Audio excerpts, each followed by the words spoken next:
All right, hey folks. Second lecture here in the C# class, and we're just going to be diving into writing our first little bit of code. Just to kind of pick up where we left off yesterday, I'm just going to review this briefly.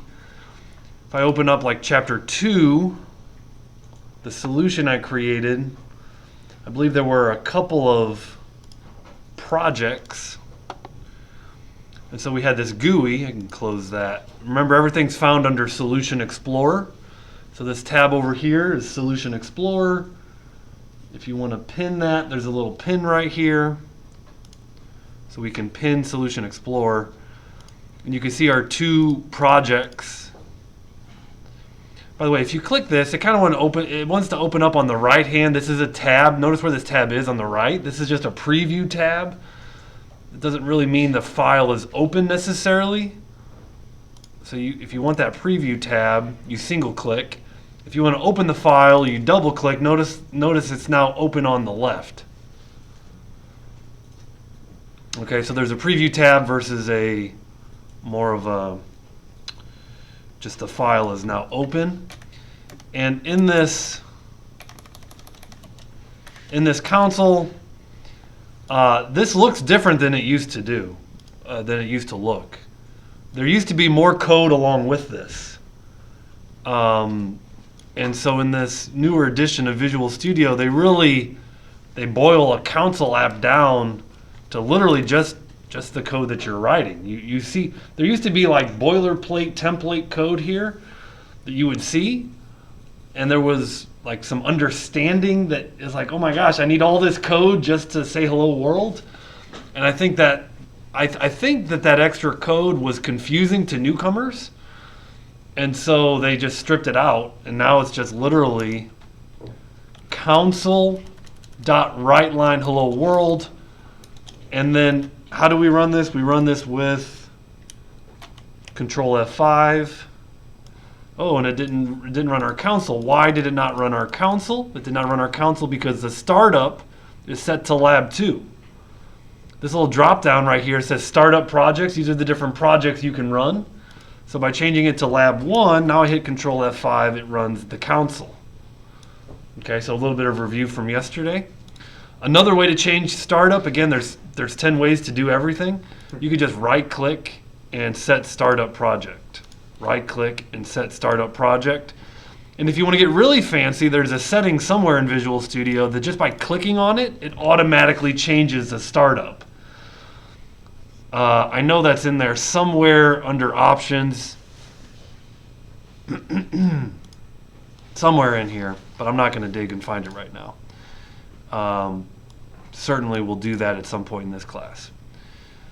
So we had remember the two types of applications we're creating are command prompt and are what are known as CLI, command line interface, command line, or graphical interface, or GUI, pronounced GUI, but spelled GUI, graphical user interface, right? CLI versus GUI. And we'll be creating both of these at different points. I'm going to go ahead and focus a little bit on console apps today. And as we get into the lecture, we're going to learn to write some code today. The only code we've written so far, close GitHub, not much code, console.writeLine.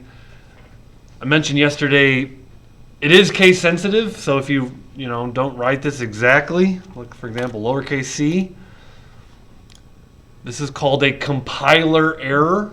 This red squiggly is a compiler error. What that means, if your code does not compile, it's like a compiler is a piece of software that looks for errors in your code. That's what a compiler is. And if it finds errors in your code, it's not going to let you run your code. Okay, so it's pretty strict. It's very strict. So fixing compiler errors is a part of learning the rules of the language, or what's known as the syntax of the language. So one syntax rule, one rule of the language, is that it's case sensitive, and little things like a capital C versus a big C, we will, as a unit, we will all stumble on this many times in this class. We will all make mistakes like not capitalizing things that need to be, or vice versa. Another syntax error is something like, hey, I forgot a semicolon at the end of the line. The compiler is a tool that runs and says, hey, you're missing something here. Now the compiler is pretty good at its job in telling you what the error is, but it's not perfect. It's a piece of software, and no piece of software is perfect. Okay, so the compiler is decent about notifying you of errors, but it's not perfect. It doesn't find all the errors, that's for sure. Okay, all right. Just getting into some things here. Let me close these extra screens I'm not using right now. And we get into this.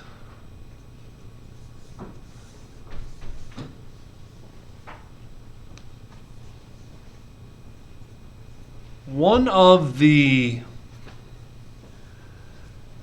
fundamental concepts in any programming language is, when you're working with data, you're working with software,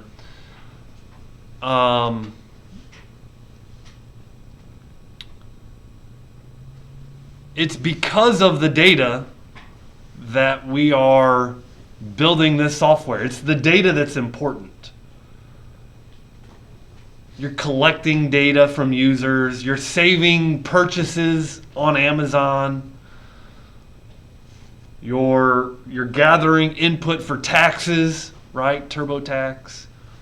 Like, it really boils down to when you're building these applications, it's really about collecting data in a different way. We used to do pen and paper everything. Now it's just collecting data and working with data in digital systems versus pen and paper, right? And that allows you, as I mentioned the other day, that allows companies to do things today that they could never do in the past, right?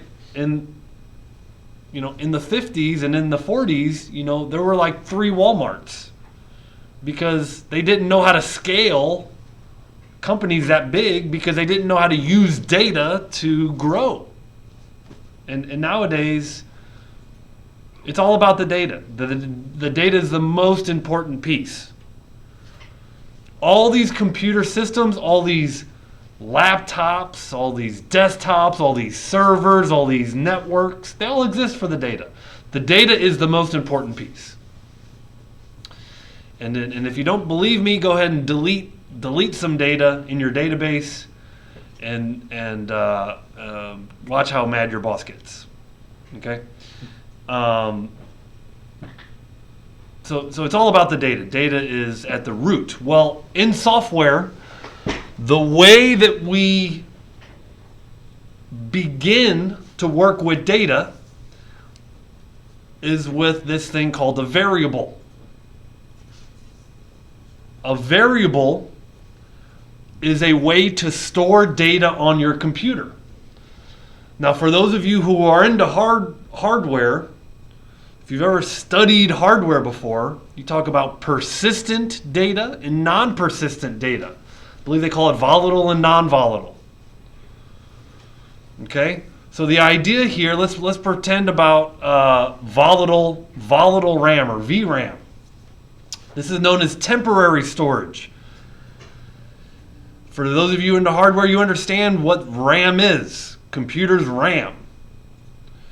If you're typing a Word document, and particularly in some old piece of software, right? You're typing a Word document in an old piece of software or not a non-sophisticated piece of software, and you don't save your work, and the power goes out, right? You lose the document.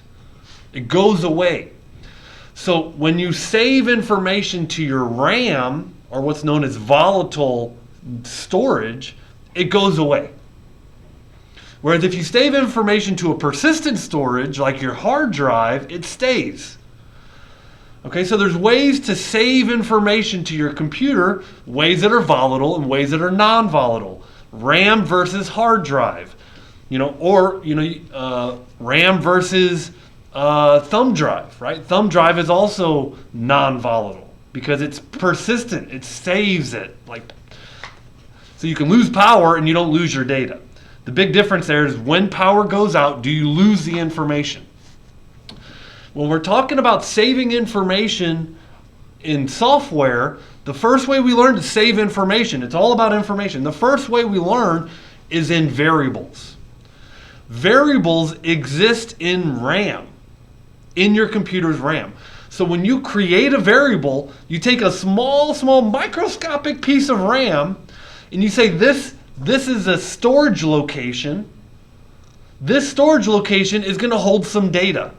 And this data is going to come from the user. Or it's going to come from maybe the programmer. Somehow, I'm going to store information in a variable, and that variable, just so you can picture it, this is being saved in RAM. Why that's important is because if you lose power, or maybe you close the software and you don't persist that data, it's gone.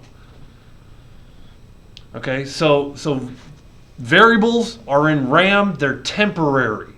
If you want the data to stick around longer, you might have to save it to a file or save it to a database. Well, okay, so variables are how we work with data. Variables are a very fundamental piece of software. Very, very fundamental.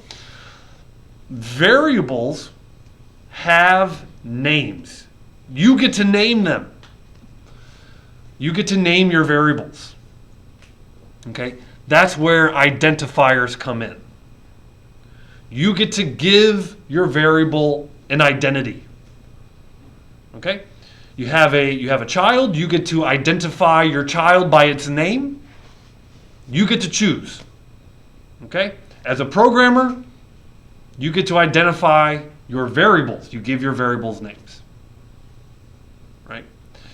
There are other identifiers in programming in C# besides variables. Variable is one kind of identifier, but there are others. Okay, we'll get into the other things that we get to name. All that means, an identifier just means we get to name it.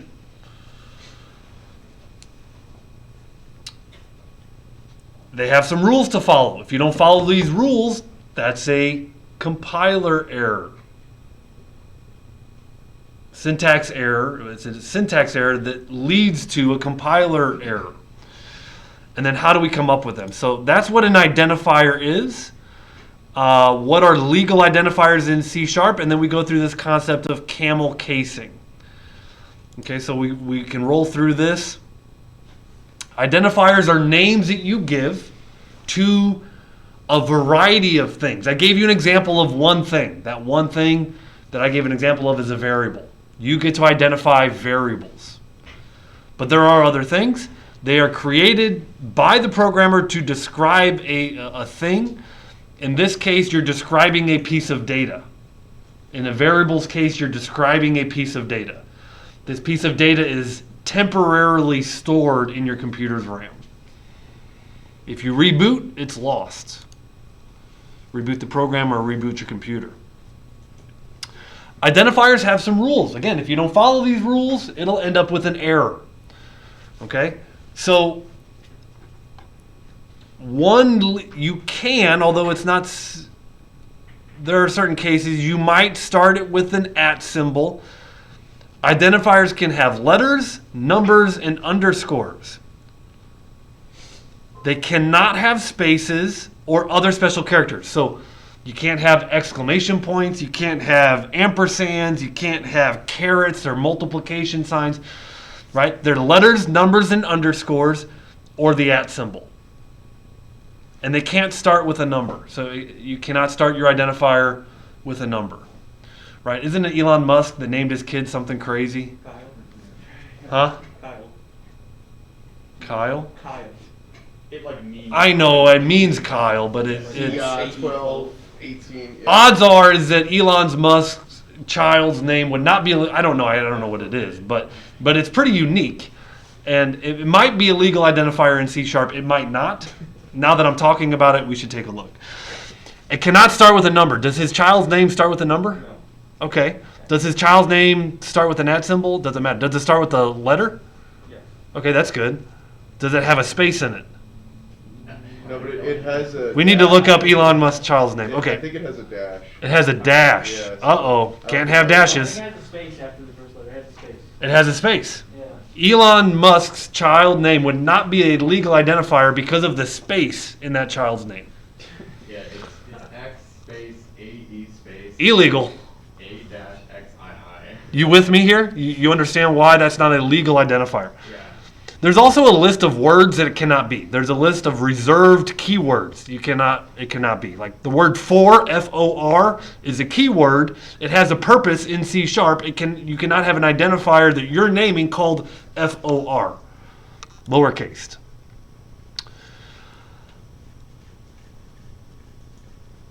So how do you come up with them? Here's a rule. Generally, we pull out the important nouns. What's a noun? Person, place, or thing. Person, place, or thing. And adjectives, right? That's a descriptor. And combine them using camel casing. So the car has a weight. So an identifier could be car weight, right? The descriptor is weight. The noun is car, right? And that's how you come up with the identifier car weight. In code, it looks something like this. Maybe I need to zoom in a little bit for you guys. Now, you do see that I put this word int in front of it. This is a variable, by the way. When I talk about variables, this is a variable. The 2 slashes is a comment, right? So I use the comment to describe that this is a variable. Comments are ignored by the program.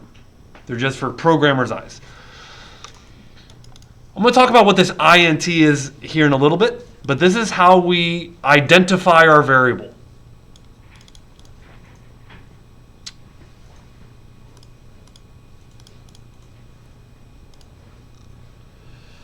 Okay, so we know what an identifier is.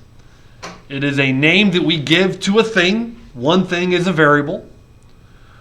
We know the rules around identifiers. For example, watch what happens if I say 1 car weight. Right? We're not following the rules. Right? What if I do car weight like this? Nope. See what happens when you break the rules? You get the red squigglies, right? We don't want the red squigglies. Green squigglies are kind of warnings, but they're not errors. Green squigglies are okay, but you want to look at them. Okay, you want to understand what it's saying. I'm not too worried about this right now because we'll get there. We'll describe what's going on there. All right. Camel casing is the last thing. This is known as camel casing. The first word is lowercase. Every word after that is capital first letter. So this is known as camel casing. Variables are camel cased. Camel casing is known as a naming convention. Right? What's a convention? A convention is a practice. This is a naming practice. Our variables, we have a naming practice for our variables. Could I name it car weight with a lowercase w? Yes. However, it's not following our naming convention. Our naming convention is a standard across a company. Okay? Companies have naming conventions that they follow. Not every company has the same naming convention. Okay, but we'll have a naming convention in class. You'll get used to it. It'll just be part of what we do. Okay? We're going to practice it. You'll get used to it. Our variables have a naming convention. That naming convention is camel cased. So far, so good?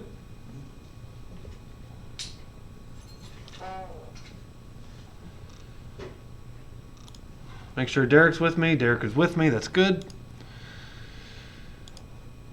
Back to the slideshow. Okay, how do we store data in a computer? How much space do we need to store that data? What are the limits we can store? You know,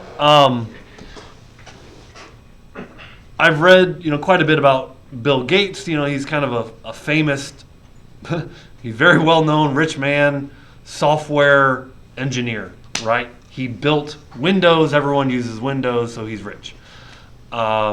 He talked about in the old days, one of the big limiting factors is how much RAM a device had.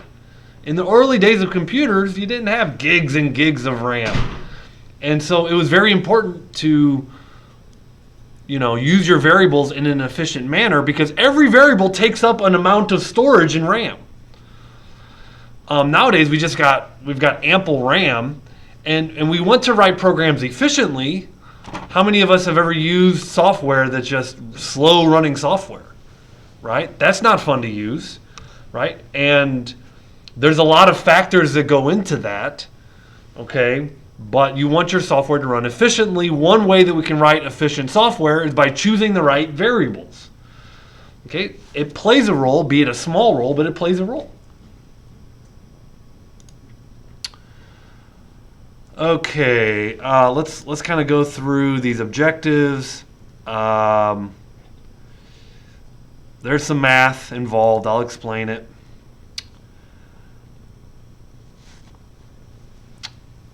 At the end of the day, in your RAM, let's say you want to store the letter A in RAM.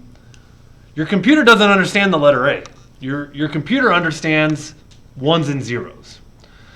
And so the letter A, the character A is not, like there's not a location in RAM where you can go and retrieve the character A. What you retrieve is a number of bits that represent an A. And so the letter A, when it's stored in your computer, is translated to ones and zeros. So there's a conversion that takes place, and you can kind of see if you look up this conversion chart called an ASCII chart, you can kind of see how things are stored in binary.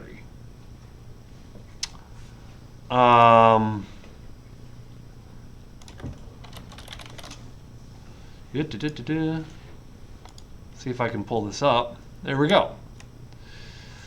So if I look up the ASCII letter A, capital letter A, everyone's kind of hard to see this, but I'm looking at the character A. It is stored as ones and zeros as this in RAM. So there's a conversion for the capital A. There's basically a sequence to get this letter A into binary. If you ever go study computer science, you might take a class. You study computer science at the university, you might take a class in binary math. And it's literally converting ASCII letters into bits, ones and zeros. There's a way to make this happen. Okay, but point being, you type the letter A, and in RAM, it's not the character A, it's ones and zeros. That's what your computer understands. Okay, that's known, ones and zeros. The system is called binary. There are other systems as demonstrated here. Decimal system, that's our number system. 0 through 9 are the characters. There's octal system, there's a hexadecimal system. There's different numbering systems. Okay? Ones and zeros is known as binary.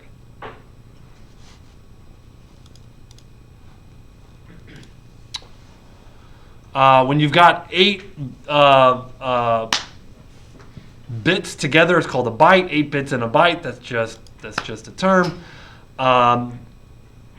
In decimal is our numbering system. Everything we know is in decimal. It's called base 10. So binary is base 2. Base 2 because there's 2 options, 0 and a 1. Decimal is base 10 because there's 10 options, 0, 1, 2, 3, 4, 5, 6, 7, 8, 9. And so that's 10 possible characters. Binary. This kind of goes through and shows you how to take the binary 101 and convert it to a decimal 5. So this is just some binary math, not super important, but you could take a number in binary and convert it to a number in decimal. Okay, so here's a decimal number converted to a binary number, I believe. Decimal 721.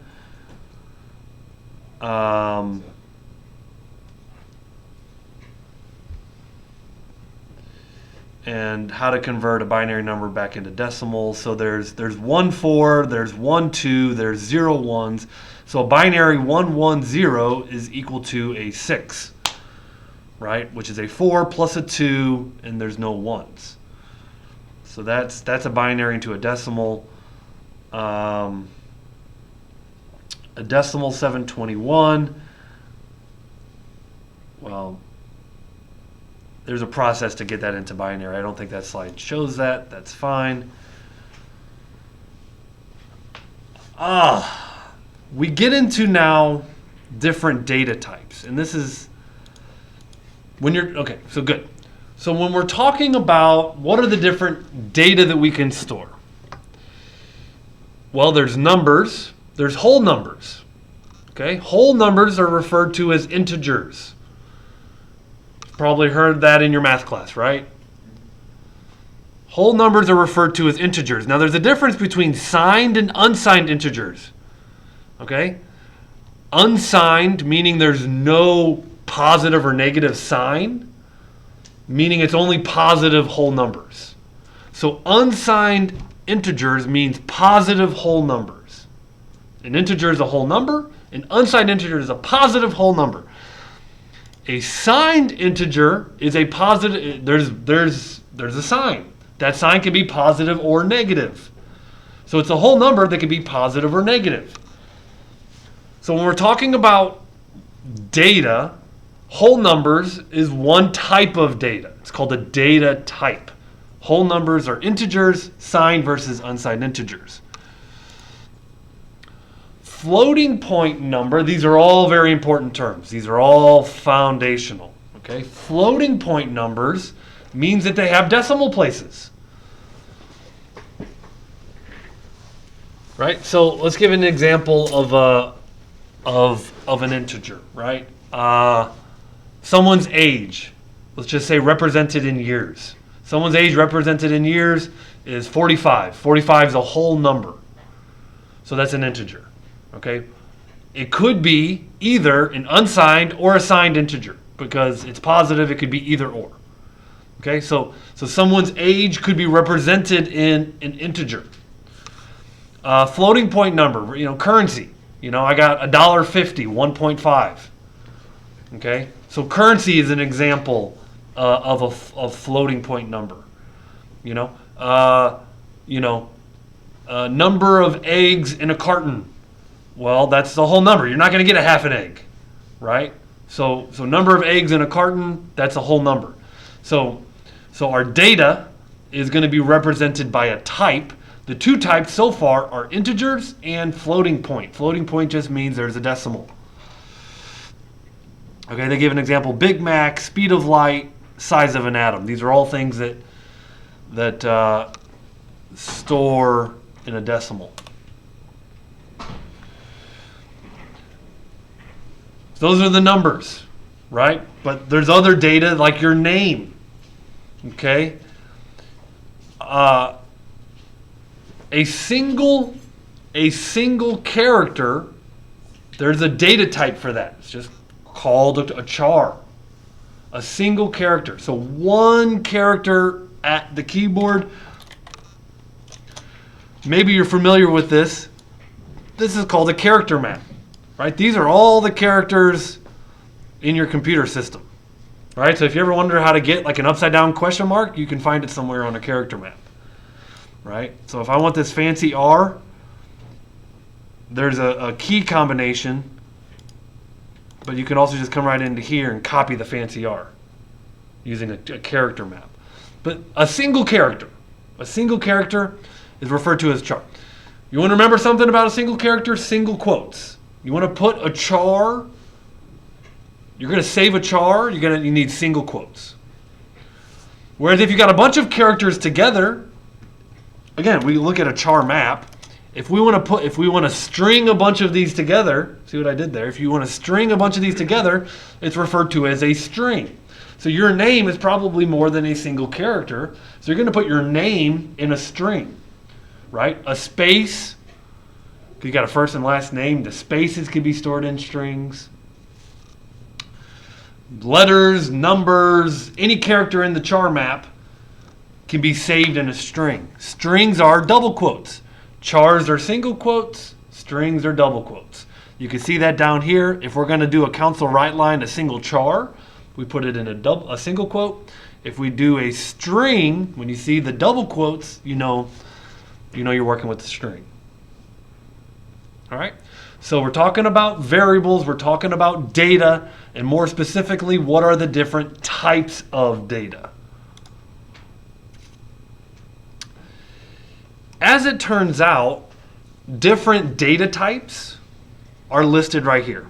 These are your data types in C#. So let's go down the list. Well, int, it represents integer. Float represents our floating point numbers. So I'm just going to go through this. Whole numbers, char, and string. That's what we've covered so far. Everyone knows we've covered int, we've covered float, floating point numbers and integers, char, single quote, string, double quote. These first four in our grid, their background is black because those are all whole numbers. They're referred to as integral. Those are integral numbers, meaning they're all whole numbers. These are all different data types. The difference being the values that they can store. You'll notice a byte, how many bits is a byte? A byte is 8 bits. Because there's 8 bits, it can only store so much information. It's not a lot of information storage. So a byte is unsigned. Unsigned meaning what? Positive. It's only positive. So the values represent 0. I don't know if 0 is exactly considered positive, but it is here. 0 is positive to positive 255. If you try and store the number 300 in a byte, that's going to be a problem. Okay? Bytes cannot efficiently or effectively store the number 300. So if you're not trying to take up a lot of RAM, like a user's age, well, people don't live to be 255, at least they haven't yet. Okay? So maybe a person's age could be efficiently stored in a byte. It's only 8 bits. That's very small memory storage. A short, though, is 16 bits. It's double the size of a byte. It's double the capacity, yes. But so could you store somebody's age in a short too? It would just waste space. Perfectly correct. You could store someone's age in a short. It would just not be the most efficient way to do so.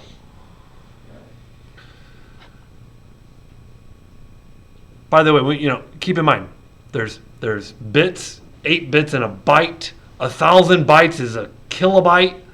1,000 kilobytes is a megabyte. 1,000 megabytes is a gigabyte, right? So we are talking about lots and lots of bytes that our computer has to work with. Okay? But notice that a short is signed. What does signed mean? It could be negative or positive. Because of that, you get a negative. The minimum value is a negative number. I want to say that number is like negative 32,000, roughly. Okay, negative 32,000 to positive 32,000. Okay, because the numbers are so big, it's kind of represented in in scientific notation there. Integers are also signed. I think this is somewhere in the a 2 billion number, right? So negative 2 billion to positive 2 billion. And then long is I don't know, quadrillion, I don't know. It's a huge number. Okay? So byte is the only one that's unsigned, meaning positive only. These other 3 data types. So let's finish off our example. Notice I have int car weight. How many pounds is a car? 1,000? Way more than that. What's that? Do you want a specific number or? Depends on the car. Depends on the car. I'm just making it up. So now I've done a couple things. This variable is going to take this 1,000 when this program runs, and it's going to carve out a chunk of RAM. How much of a chunk? Well, 32 bits. This program is going to carve out 32 bits of RAM. How many gigabytes of RAM do we have in our computers nowadays? 16 gig, 32 gig. I think in a personal computer, you can go up to 128 now. Go 128 gigs of RAM.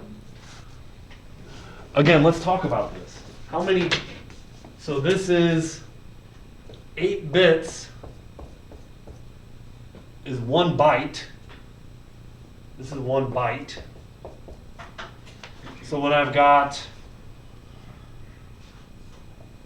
1,000 bytes, 1,000 bytes, which is what, 8,000 bits? 1,000 bytes is a kilobyte. 1,000 more of those, 1,000 kilobytes is a megabyte. 1,000 megabytes is a gigabyte. So start doing the math. I mean, this is a lot. This is microscopic. That's the point I'm trying to make. In the old days of software development, not that it's not important anymore, but this used to be more important. That's what Bill Gates would tell you. So you would use, instead of int for like car weight, you would use short, maybe would be better? Yeah, why not use short?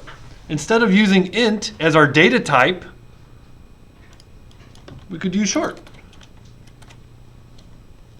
But does it allocate all of the all of that space, even though you're not using all of it? Yeah, it does. It does allocate all that space.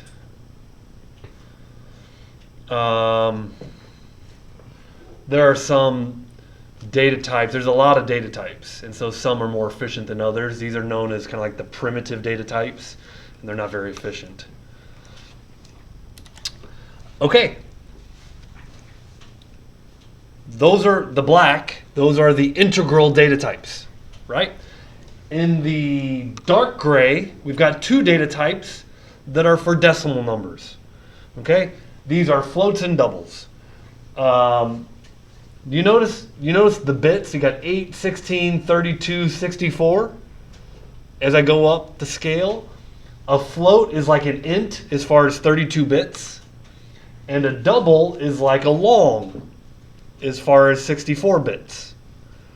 So a double can store more decimals of precision.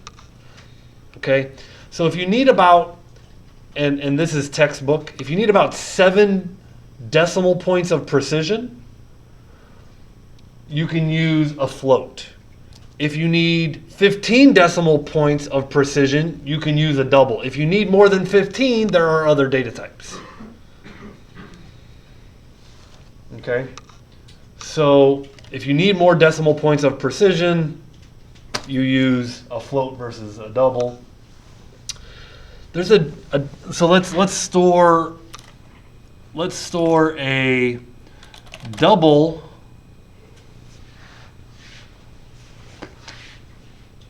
let's say I want to store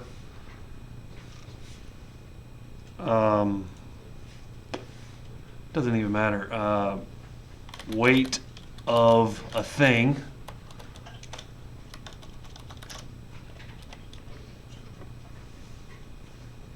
So I have a weight of a thing. It's a very light thing, but there you have a double. Let's do float weight of another thing. Now, I'm going to point this out. This is one of the tricky. And Visual Studio is doing this all on its own behavior. This is a brand new computer. I don't have special software installed. Visual Studio kind of gave me a good hint. And the good hint is this is a trick. Watch what happens. No, this is just a decimal. 1.5. So a lot of people think, oh, I can do 1.5 here. And you'll notice, oddly enough, I get an error. And you're like, wait a minute, shouldn't floats be able to store decimal points? And the answer is yes. Okay? Here's a trick to remember this will help you throughout the class. Okay? Anytime you have an equal sign, what's on the left of the equal sign, the data type on the left, has to match the data type on the right. Now, wait a minute, data type on the right? There is no data type on the right, but actually there is. This 1.5, the compiler looks at it, and the compiler sees, yes, it's a floating point number. But it basically has to pick. You've got two options. You've got floats and you've got doubles. So the compiler looks at that number 1.5 and it's got to pick, is it a float or is it a double? And the default, the compiler, when it has a floating point number, you got two options of floating point numbers, a float or a double, the compiler says that must be a double. So on the right-hand side, we've got a float on the left and we've got a double on the right, and the data types don't match. Okay? And so we're going to get in deeper into this because it's a little bit deeper than that. But the rule of thumb is the data types on the left and the right have to match. And because the compiler sees 1.5 as a double, you actually have to tell the compiler, I know what I'm doing, this needs to be a float. And by putting the letter F there, you're telling the compiler, I know what I'm doing.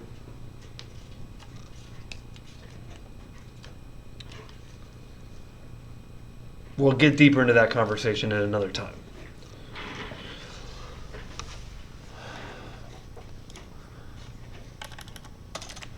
Remember I said chars are in, what's the rule about a char? Single quote. Notice as I start even typing this out, Visual Studio is like letting me tab a char letter A. This is going to help some people out, man. Visual Studio is smarter than it used to be.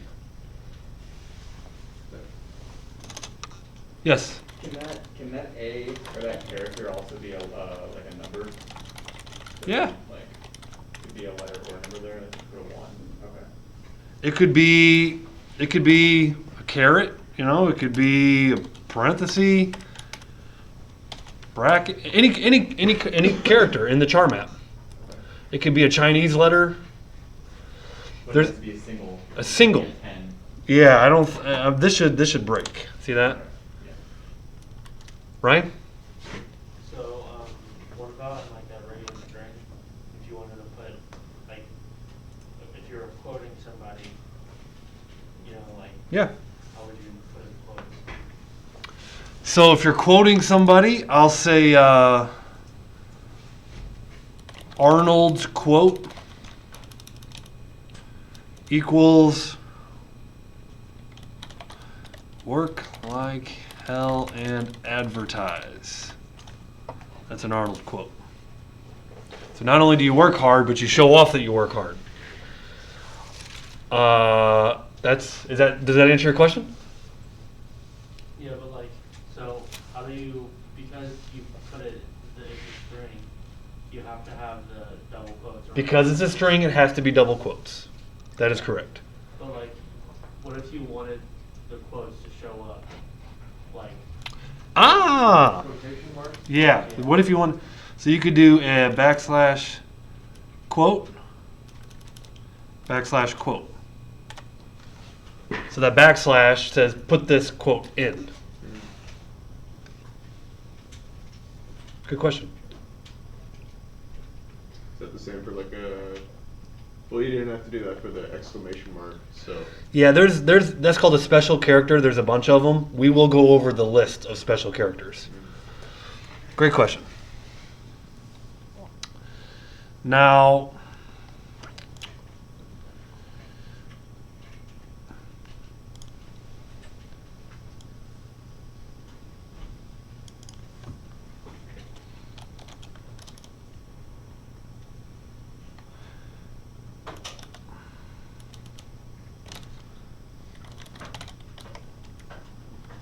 what if I want this to say hello world and then Arnold quote? This is a little trick. There's multiple ways of doing this. Kind of showed this yesterday. Put these are called curly braces followed by the number 0. This is just called a placeholder. Just called a placeholder. So we're going to substitute this curly brace 0 with Arnold quote. And you get the Arnold quote along with the quotation marks. So your write lines, council.writeLine, what do we have here? We've got a string. How do I know it's a string? Well, it's in quotes, right? Hello world is in quotes. But inside of my string, I've got this placeholder. This placeholder is holding the place for the data that's in my variable. Okay? What if I wanted to print out weight of a thing? Weight of thing. So now the weight of thing, which we set to 0.003, and it did this scientific notation. We could format that differently so it actually shows up how we would expect it to.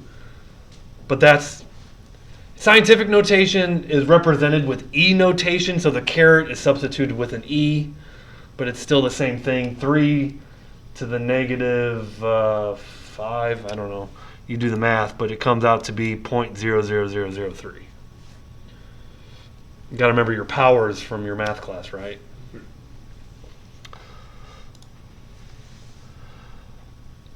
So this is how in a council. This is actually quite a bit going on here. We've created a variable.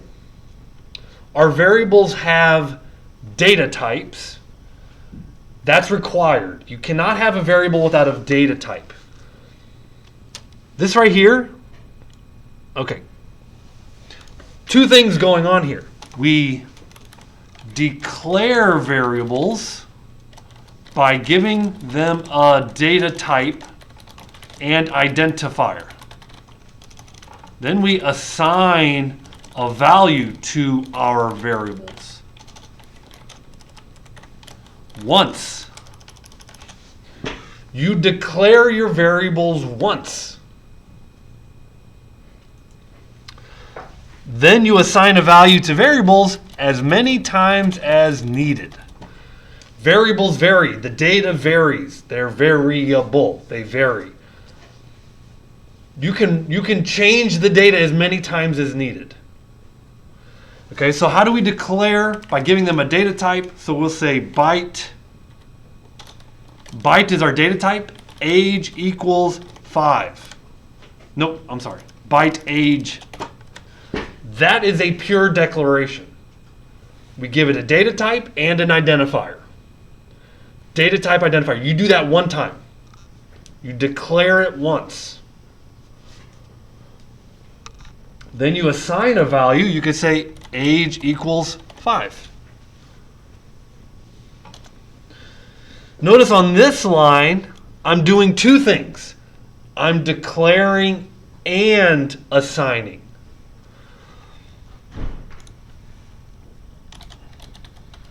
This assigning is also called initialization. You're initializing a value the first time you do it.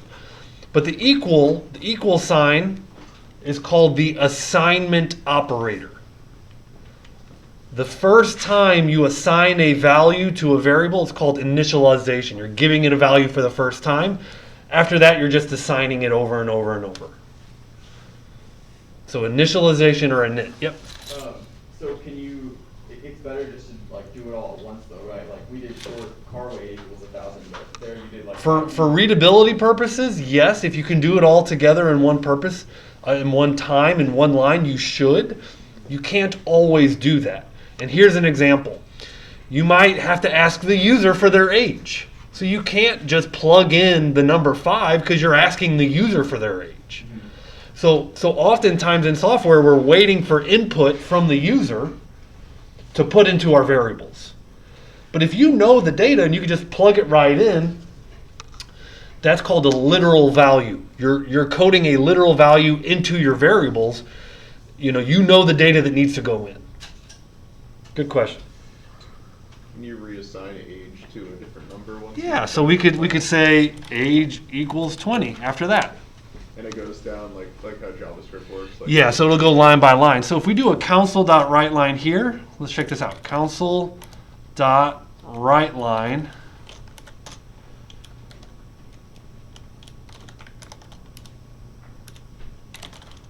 And I'll say age, right? So age is 5. We'll print out the age is. And then we change it. And then it'll say the user's age is age here. I'm going to comment that out just for now.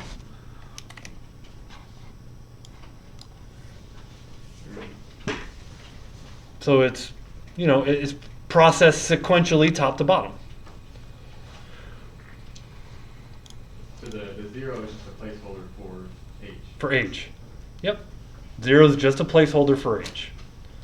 You put the curly braces in for the placeholder, and there you go. If you have multiple variables, like I've got age, right, but I also have car weight, I could do, and the car weight is, you do comma car weight, and I need another placeholder, right? So after 0 comes 1. You're just counting up 0, 1, 2, 3. It'll say the user's age is whatever the age is, and the car weight is whatever the car weight is. And then so you notice we got one string here that puts all of our placeholders in it, and then separated by commas for every variable. So that's how you get the data out.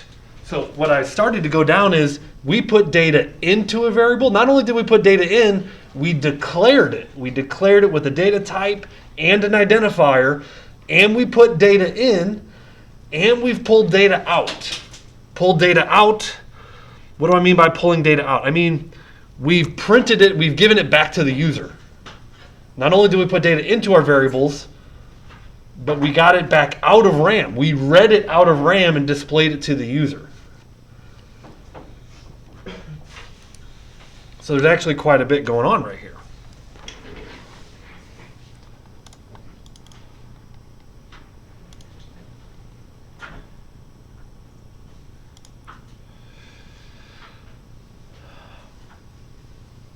You'll notice that a string is a variable length in bits. So Vinny, you were kind of saying, hey, what if it's unused space? Well, strings are a little bit more dynamic, and they'll take up as many bits as they need.